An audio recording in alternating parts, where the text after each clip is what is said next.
반갑습니다. 케빈입니다. 6월 28일 테크투데이 시작합니다. 오늘은 새롭게 갤럭시 S23 시리즈에 관한 내용 위주로 전해드리도록 할 텐데, 먼저 삼성이 최근에 발표한 200메가픽셀 메인 카메라 센서에 관하여 전해드리도록 하겠습니다. 삼성이 10개월 전에 1200메가픽셀 카메라 센서 HP1을 발표한 것에 이어서 지난 23일에 두 번째 세대 개선판인 아이소셀 HP3 200메가픽셀 카메라 센서를 발표했습니다. 아이소셀 HP3는 1.4분의 1인치 크기에 픽셀은 0.56 마이크로미터 크기로 되어 있으며 트리플 ISO를 통해 선명하고 다양한 색상을 사진으로 표현한다는 부분을 강조하며 최대 4배 무손실 줌이 가능한 테트라 픽셀을 지원하고, 삼성의 현 108메가픽셀 카메라 센서와는 다르게 최대 8K 30프레임까지 보정 필요 없이 더욱 선명하게 촬영이 가능하다고 강조합니다. 그리고 해당 센서는 전체의 70% 같은 경우 삼성 전기에서 양산하고 30%는 삼성전자에서 양산한다고 밝혔는데, 이를 통해서 내년 1, 2월에 발표될 것으로 보이는 갤럭시 S23 울트라 모델에 200메가픽셀 메인 카메라 센서가 탑재될 것으로 보인다고 지난 5월 국내 매체 ET뉴스를 통해 보도되었습니다.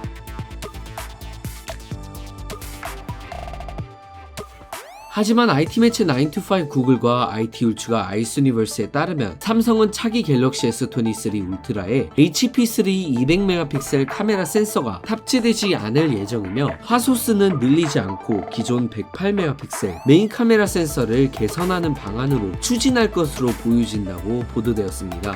다만 여전히 200메가픽셀 카메라가 탑재될 것이라는 내용이 언급되고 있으며, 아이스도 작년에 200메가픽셀 메인 카메라 센서가 탑재될 수도 있다고 언급을 했었으나 최근에 언급했던 내용을 선회한 것으로 보면 108메가픽셀 메인 카메라가 탑재되지 않을까 개인적으로 생각되며, IT 매체 톰스 가이드에선 만약 S23 울트라의 200메가픽셀 카메라가 탑재된다면 이번에 개선된 HP3 버전이 아닌 최초로 출시했던 HP1 센서를 탑재할 확률이 더 높다고 보도했습니다. S23 기본 모델이나 플러스 같은 경우 현 갤럭시 S22, S22 플러스와 동일하게 3배 광학줌을 지원하는 동일한 10메가픽셀 마운 카메라가 탑재될 것이고, 50메가픽셀 메인 카메라 센서 탑재도 여전히 유지되며 카메라 부분에서는 크게 개선되는 사항이 없을 것으로 보여진다고 IT 매체 갤럭시 클럽을 통해 보도되었습니다. 다만 S23 기본 모델과 플러스에 탑재될 셀피 전면 카메라 같은 경우 드디어 3, 4년 만에 업그레이드가 될 것이라고 하는데, 기존 10메가픽셀 전면 카메라에서 12메가픽셀 전면 카메라가 탑재되며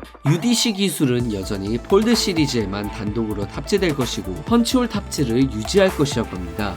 또한 IT 매체 WCC F테크에 따르면 이번 갤럭시 S23 시리즈에 탑재될 것으로 보이는 차기 퀄컴 칩셋인 스냅드래곤 8 2세대를 예정보다 일찍, 그러니까 올해 4분기인 11월 14일 정도에 발표할 것이라고 보도했습니다. 스냅드래곤 8 2세대는 삼성 파운드리에서 양산하는 것이 아닌 스냅드래곤 8 플러스 1세대 칩셋에 이어 대만 TSMC에서 양산될 예정이며, 어쩌면 이번 S23 시리즈 같은 경우 칩셋 양산 문제 때문에 출시 연기가 됐던 S22 시리즈와는 다르게 큰 문제가 없으면 1월 정도에 발표가 되지 않을까 개인적으로 생각됩니다. 오늘 테크투데이 소식은 여기까지입니다. 시청해주신 여러분 고맙습니다.